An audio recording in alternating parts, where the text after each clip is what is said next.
computer is picking up a strange signal. Here, sir, you better take a look at it.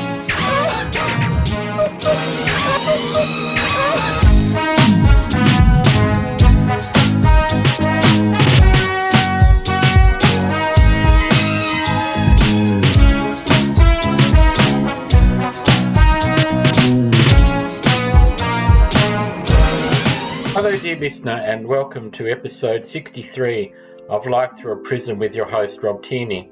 In this episode we're going to take a look at an article from the Australian agingagenda.com.au website entitled Ageism and Ableism Prevent Access to Support by Katrina Lloyd-Jones, February the 19th, 2025.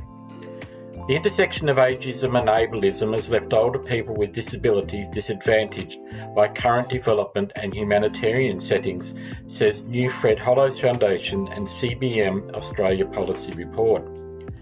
According to the Australian Institute of Health and Welfare, 1 in 6 Australians are over 65 years old, and the number is expected to increase. Meanwhile, the Australian Bureau of Statistics lists 52.3% of older Australians as having disability, with 86.6% having one or more long-term health conditions according to the latest summary of findings.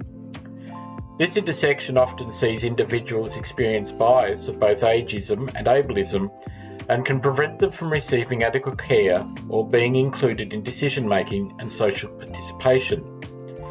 The intersection of ageism and ableism in development and humanitarian policy and practice policy, report by the Fred Hollows Foundation and Christian Blind Mission Australia, has revealed systematic gaps in policies and programs for older people with disabilities across the Indo-Pacific region. Now, I'm probably going to get this name wrong, so I apologise in advance. Dr. Vania de la Fuente Nuez. These gaps stem from the incorrect and harmful assumption that disability comes with ageing, rendering the population invisible, explained Dr. Vania de la Fuente Nuez, who has been leading this work at the Fred Hollows Foundation. This population group is consistently underrepresented in decision-making processes. As a result, their unique needs are frequently overlooked in development and humanitarian programs, including access to assistive technologies or specialised services for individuals with cognitive decline, she said. The methodology for the report included data mapping of sources across Bangladesh, Cambodia, Fiji, Indonesia, Nepal, Papua New Guinea, the Philippines, Solomon Islands, Tonga and Vanuatu. Despite not including Australia, Aged and Disability Advocate Australia Chief Executive Officer Jeff Rowe told Australian Aging Agenda that similar attitudes are prevalent in his country and that he was not particularly surprised by the findings. However, he is concerned about the lack of research on the intersection of the two biases, particularly in the Australian context. If you look at both sectors independently, disability and ageing, there really isn't comprehensive research, he said. There is research, but when you throw the two together, you are really falling into that no person's land. He said ageism and ableism in Australia could be seen to stem from the dual welfare system Australia used to have, whereby the Commonwealth took care of older Australians and the state would take care of those with a disability under 65. This changed with the introduction of the NDIS or National Disability Insurance Scheme and has left many older Australians impacted by disability ineligible. Leadership around that dual category, it isn't there, he said, and we've seen that in recent times. When there's been a strong lobby from the post-polio cohort who are ageing and whose disabilities are arising from that polio infection that happened 50, 60 years ago, it's now coming out in their older age, and they certainly have tried to get some traction with the NDIS to gain eligibility, and that's just failed. If I'm really blunt, there's not a lot of interest in what happens to older people. There's not a lot of interest about what happens to people with a disability. Put the two cohorts together and we miss the mark. We miss the opportunity.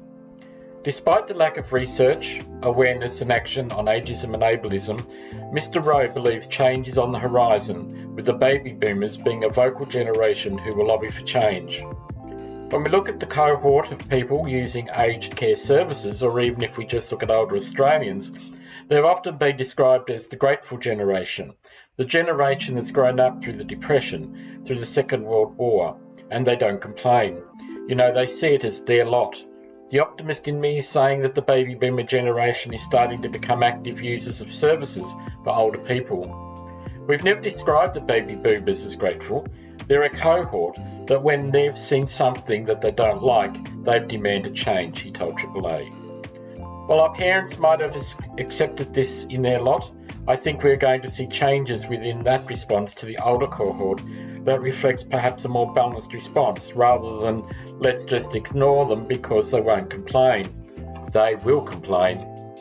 The report indicates the need for more targeted data collection and research tools to tackle ageism and ableism. It also recommends governments, older people's associations, organisations of persons with disabilities and humanitarian and development sectors develop inclusive policies and advocacy, respond to violence against older women, conduct research on the timing of disability onset, ensure there is an adequate implementation of inclusive legal framework.